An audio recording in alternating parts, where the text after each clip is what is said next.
Bom, então a parte 2 do vídeo, a gente vai fazer o desenho das vistas ortogonais desse sólido de origem que está representado na folha e que nós extraímos as medidas na parte 1 do vídeo. Recapitulando, nós extraímos as medidas de corte da altura do sólido de origem para que nós chegássemos a essa forma que foi representada no enunciado. Nós descobrimos quais foram os pontos de corte na largura e nós descobrimos as medidas principais do sólido de origem, que são a largura de 2 unidades de medida, profundidade de 1 unidade de medida e a altura de 2 unidades de medida. A gente considerou a profundidade como unidade de referência. Então, agora nós vamos representar as vistas frontal, lateral esquerda e a vista superior. Relembrando o posicionamento das vistas ortogonais, conforme o sistema de projeções ortogonais no primeiro diedro do método de Monge, como que essas vistas estavam posicionadas. Vista frontal vai ser a vista de referência, eu vou posicionar ela aqui mais à esquerda da folha. Por quê? Porque a vista lateral esquerda ela é posicionada do lado oposto em que ela se encontra, portanto ela vai ficar posicionada à direita da vista frontal. Já a vista superior vai se posicionar também no lado oposto ao que ela se encontra, portanto ela vai ficar abaixo da vista frontal. Quando eu vejo a peça de frente, quais são as 2 grandezas que eu vejo projetadas num plano? Eu vou ver só 2 grandezas. Por quê? Porque eu estou projetando essa imagem aqui ortogonalmente sobre um plano de projeção. Portanto, eu vou enxergar somente a largura e a altura. A profundidade não, por quê? Porque esse ponto aqui da profundidade, ele vai estar imediatamente acima desse ponto, que vai estar imediatamente acima deste ponto. Imediatamente acima deste ponto. E como eu estou projetando essa imagem aqui de forma ortogonal, a profundidade, nesse caso, ela vai estar ortogonal ao plano de projeção da vista frontal.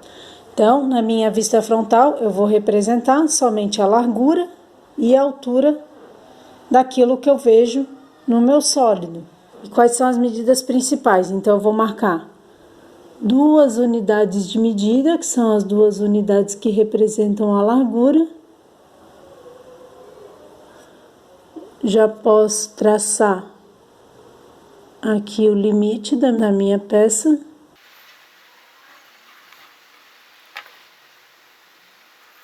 E eu vou ter 2 unidades de medida na altura. Já vou marcar aqui 2 unidades de medida na altura.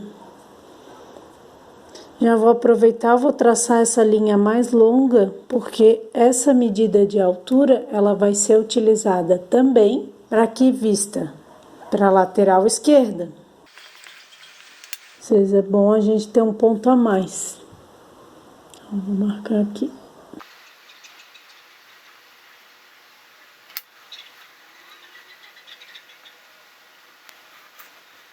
Agora, eu já tenho a altura aqui representada e a largura aqui representada.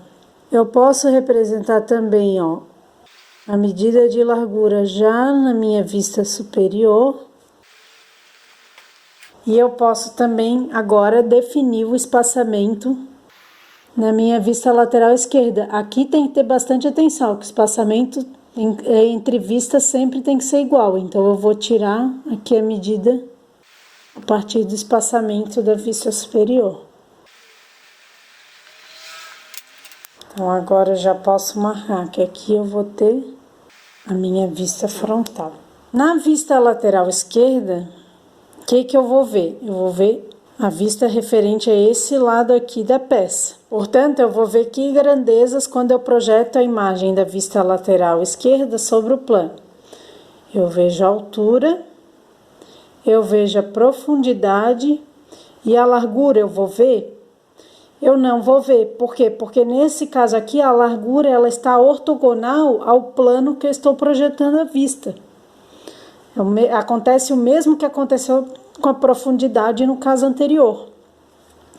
Portanto, eu vou marcar somente a medida de altura, que já foi marcada aqui, né? Eu simplesmente transportei a altura da vista frontal já para a altura da vista lateral esquerda. E agora eu vou marcar a medida de profundidade, que corresponde a uma unidade de medida. Então, eu vou marcar aqui uma unidade de medida sobre a minha linha de referência.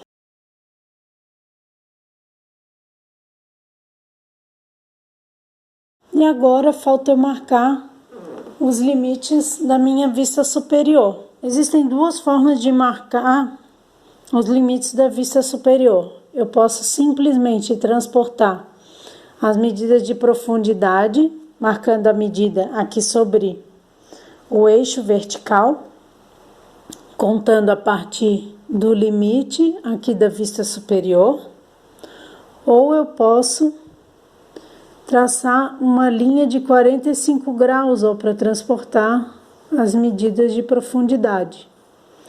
Eu vou fazer do primeiro jeito. Para quem está começando o exercício, é sempre melhor fazer do primeiro jeito. Esse segundo jeito, que você utiliza a linha de 45 graus para transportar, ele é uma forma boa de se fazer quando a gente trabalha com desenho de instrumentos. Para quem trabalha mão livre, é muito mais fácil transportar as medidas. Agora, quando a gente fizer esse desenho, esse mesmo desenho com instrumentos, é muito melhor você utilizar as linhas de 45 graus, aí vai rapidinho com o esquadro.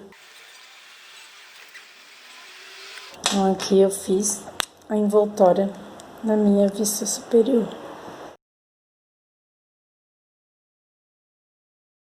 Desenhei as linhas principais das minhas 3 vistas, da frontal, lateral esquerda e superior. Agora, o que eu vou fazer? Eu vou desenhar os detalhamentos. No caso da vista frontal, como que eu vou ver a peça? Eu vou ver esse retângulo aqui projetado mais à frente e esse retângulo maior atrás. Onde que eu vou desenhar esse retângulo aqui menor? Aí eu vou utilizar dessa informação que eu obtive no desenho da parte 1, ó. Eu vou dividir a minha largura em 4 partes e o primeiro quarto da largura vai corresponder à parte mais à esquerda do retângulo e o limite esquerdo do retângulo, enquanto que o último quarto vai corresponder ao limite direito do retângulo. Então, eu vou fazer essa divisão, vou dividir a largura da peça em 4 partes iguais. Aqui a gente vai fazer a divisão um pouco no olhômetro. Quando a unidade de medida ela é pequena, acaba sendo uma divisão mais visual. Eu já vou transportar essa medida aqui, ó, para a vista superior.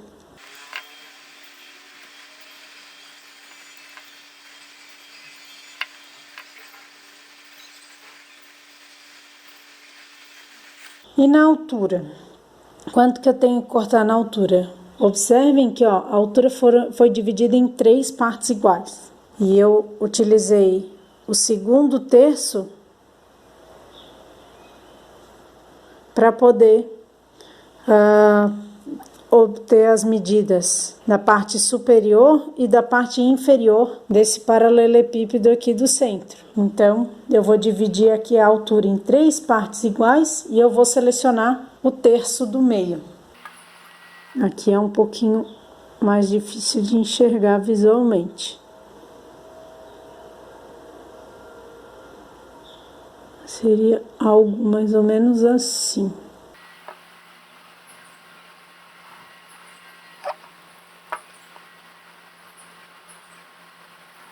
Algo mais ou menos assim. Já vou levar essas medidas aqui para a lateral também.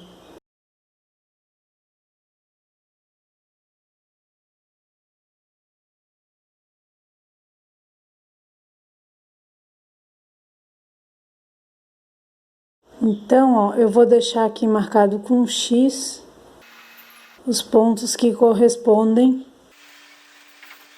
aos limites de largura e altura do meu retângulo. Depois eu vou fazer o contorno aqui para vocês verem. Antes de fazer o contorno, eu quero também marcar as medidas de profundidade que eu preciso marcar. Essa medidazinha aqui, que foi a medida que nós obtemos inicialmente para poder fechar aqui o tamanho do nosso sólido de origem, né? Então, eu vou ter que saber qual que é essa medidazinha aqui, quanto que ela vale em relação a toda a profundidade, para poder marcar aqui na profundidade da vista lateral e poder marcar essa medida aqui na vista superior também. Então, eu vou verificar aqui, ó, qual fração que corresponde a essa medida aqui em relação à profundidade inteira. Então, se vocês observarem bem, né, se eu replicar essa medida aqui ao longo de toda a profundidade, eu vou replicar aqui no sólido mesmo, só para a gente ter uma noção de proporção, de quanto que ela vale. Ela vale cerca de 1/3 da profundidade, conforme vocês podem observar aqui. Então, eu vou dividir a minha profundidade em 3 partes e eu vou marcar essa medida. Só tem um detalhe, quando eu marco a vista lateral, essa partezinha aqui, ela vai ser cortada da esquerda para a direita ou da direita para a esquerda. Quando eu olho a lateral e eu projeto ela aqui na minha mão, vamos supor que a minha mão é o plano que está à direita da peça, o que acontece, ó? Essa parte aqui, ela fica mais à direita da peça, enquanto que essa parte aqui, do fundo do sólido, fica mais à esquerda da peça.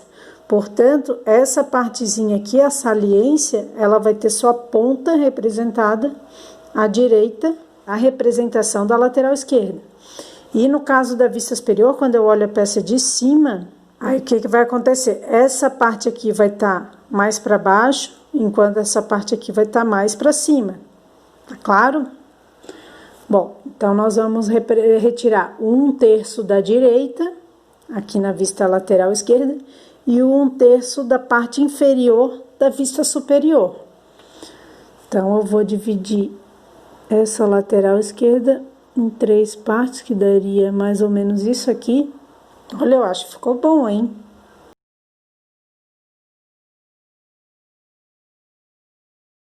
Cortar aqui 3 partes. E aí eu já posso marcar com um xizinho aqui, ó, quais são as partes que representam a saliência na vista lateral esquerda. E agora eu posso transportar essa medida aqui para minha vista superior. Nesse caso aqui, eu vou marcar com a ponta do lápis, então a medida de 1/3 aqui da minha vista lateral. E eu vou marcar sua profundidade na vista superior.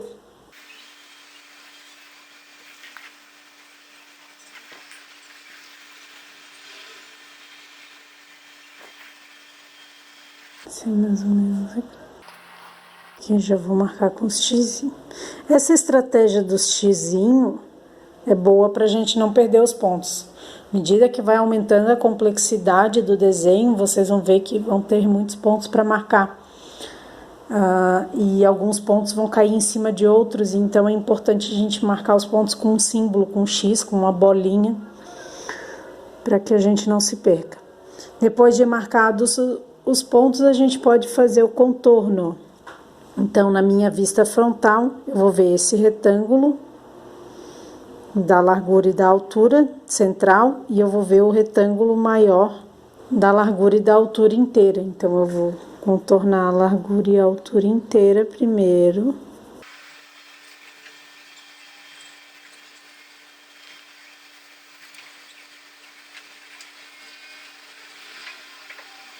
Não conseguindo enxergar agora, né, os detalhes da vista frontal, o retângulo central e o retângulo que corresponde às medidas de largura e altura inteiras. Agora a gente vai fazer da vista lateral direita, a gente vai enxergar esse retângulo aqui com a medida vertical maior que a medida da base no retângulo central, no caso da medida da profundidade.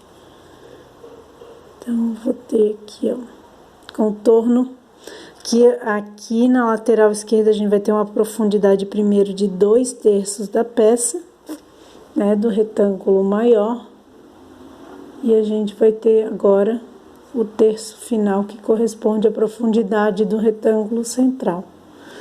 E aqui, ó, a gente enxerga essa divisão entre a lateral esquerda do retângulo menor, do retângulo central, e a lateral do retângulo maior, que está mais à esquerda, da vista lateral esquerda.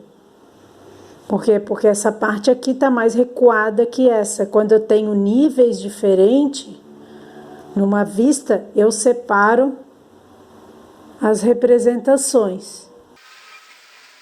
Está representada a minha vista lateral esquerda. E agora a vista superior. Vai ser similar à vista lateral esquerda.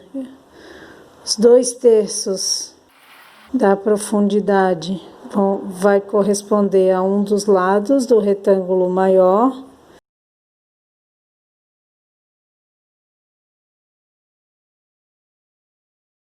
Enquanto que o 1/3, né, da parte inferior da vista, quando vai representar o retângulo central que está mais à frente.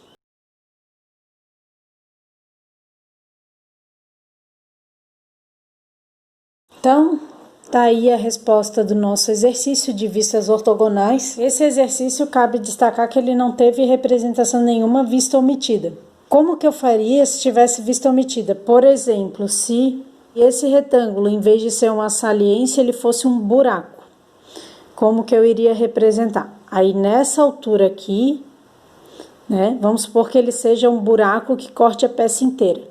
Aí, nesse caso aqui, eu não representaria essa parte e eu representaria um tracejado aqui. Por quê? Porque eu sei que o buraco ele vai se encontrar nessa peça.